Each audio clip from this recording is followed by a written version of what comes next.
Hi, everybody. My name is Julio Tirado. I'm the Director of Internal Audit Spirit Bank. And to my right, we have Pedro Serrano. I am the Chief Information Security Officer at GRDA, also the ISSA President here in Oklahoma. Before we talk about scenario number 2, I want to point at Julio because I want you to explain to me this second principle about Jiu Jitsu. What is this all about?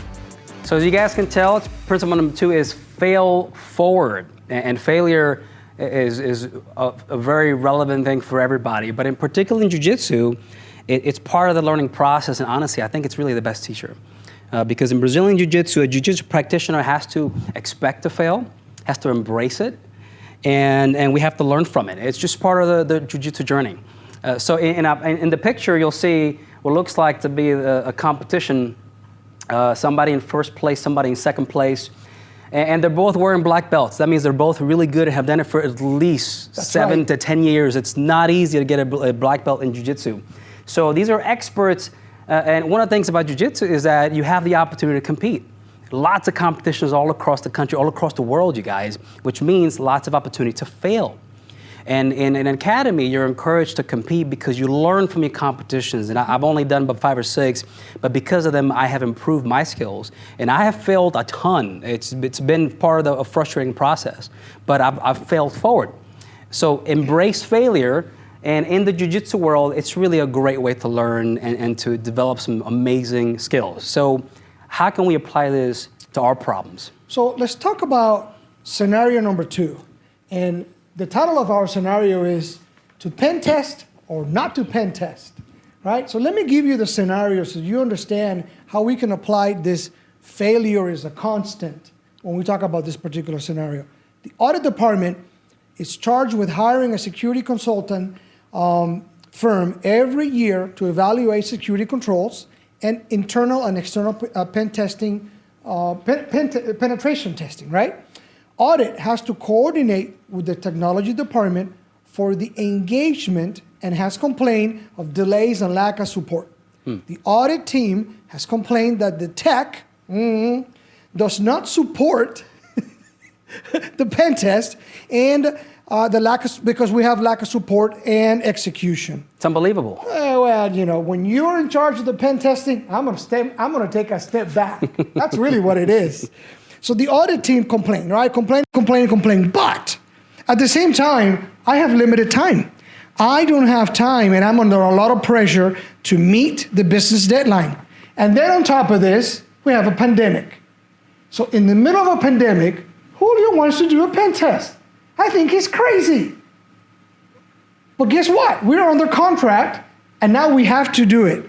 So how do we deal with this? Because I'm a little concerned. All my folks are remote. I have very people in the office. We have a contract that we have to maintain, and we have to pen test. Yeah, this is a problem. So from your point of view, how do we deal with this? Because I'm going to give you my solution, because I don't like this at all. Well, we have to continuously balance things, because obviously the pandemic, as everybody will agree, a pandemic doesn't mean hackers aren't going to hack. Right, we have attackers they have lots of incentive to continue attacking companies, government agencies, and so on, schools. And if anything, we're seeing attacks now pivot to a remote themed type of attack. So the bottom line is security is even more important during the pandemic. Agreed. That's a challenge, right? Agreed. So one of the issues you're having is you do not want to do all this extra work during a really busy time. Agreed. So what can we do?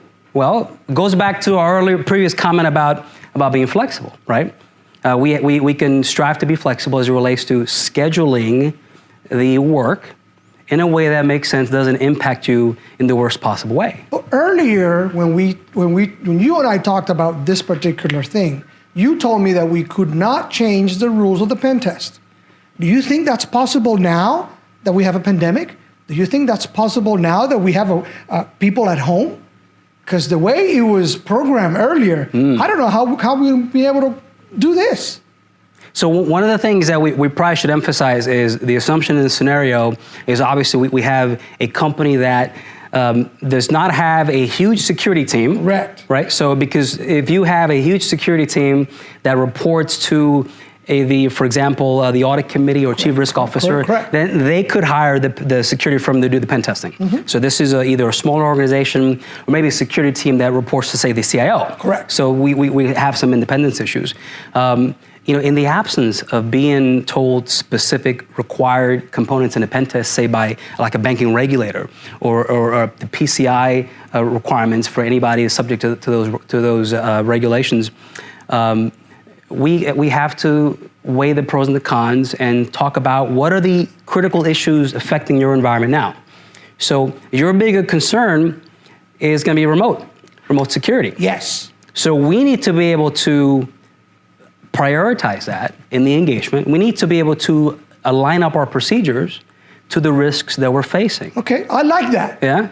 I could work with that because I truly want to know how are we doing security-wise, especially since half of my employees are at home. But here's the thing, Pedro.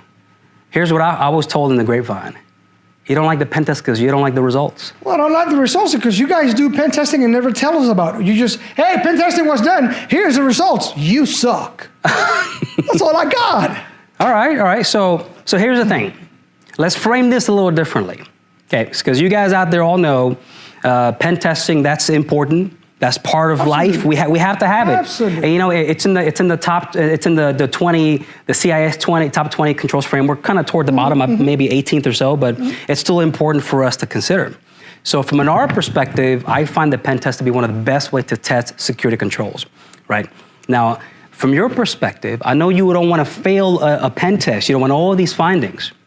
But what if you embrace it as an opportunity to learn all the different ways of holes to plug, weaknesses to strengthen, so that you don't have to stress about what can potentially happen, because you're already stressed about the pandemic and lots of other problems that are coming your way probably, right? Yes. So could this be a chance? Could you embrace the pen test as a way to beef up your infrastructure? You don't have as much gray hair, life is happy, you don't have to worry as much. Would you be willing to give me a copy of the pen test before it becomes public? No, I got someone better for you. I want you to be part of the process of planning and selecting the firm from the beginning. I want you in there from the beginning to the end. Oh, wow. I want us to collaborate. I'm going to be the lead of the engagement in terms of hiring the company and agreeing to, or making a decision about what all the scope should look like. But I want you to have a say, so I want you to be part of that discussion. I want you to feel good about that pen test. Because at the end of the day, Pedro, this is your environment. This is your infrastructure. Workable. I can work with that. Remember, in the past, we were not involved until here's the testing results. Yeah. Go fix it. That's a problem. Yes. So let's bring this back to our Jiu Jitsu principle. How does this then match back to our Jiu Jitsu principle? Well, I'm glad you asked. It comes down to the very basic piece of the entire principle, you guys, and that's we have to be willing to fail. It's really that simple. We have to be willing to fail. We have to embrace the opportunity for us to screw up because we're going to learn from our mistakes. As it relates to the pen test, I want to be willing to fail at our relationship by actually trying to build our relationship. And I want you to feel comfortable and having some... And we can accomplish that by me being in the process early on. Right, because you are, after all, stakeholder, right? So you're in there from the beginning to the end. You have a say-so in the scope, and honestly speaking, we're co-contributors to the engagement. Correct. But I still have to maintain my audit stance and my independence and objectivity. But in terms of reports, no surprises. Keep you in the loop, keep you informed. But by you being willing to have some negatives in a report that are vetted and legitimate, by me being willing to come to you and say, I want to have a good relationship with you, Pedro, because we want to work together, we can definitely make this work. I like that. Notice, folks, that we never talked about making a perfect pen test. Pen tests are not perfect. On the contrary, you will find things that I don't know, right? But by understanding this principle of willing to accept some failure, then I know that there will be some things that I got to change. And by you giving me the opportunity to work on them and being part of the process, then I can truly be involved in the decision making. I like this. I truly do, because then your job is easier and my job is easier. And after all, we're striving for the same end goal, correct. right? That is correct. We want a company that's secure. We want a company that is with risk that are being managed. Nothing's risk-free. That's theory, right? We want a safe and sustainable and sound organization so we can get paid, so we can be successful, so we can do what we got to do, right? So working together can get us there, and if we embrace failure, that'll get us one step closer. Outstanding. Thank you. I can work with that.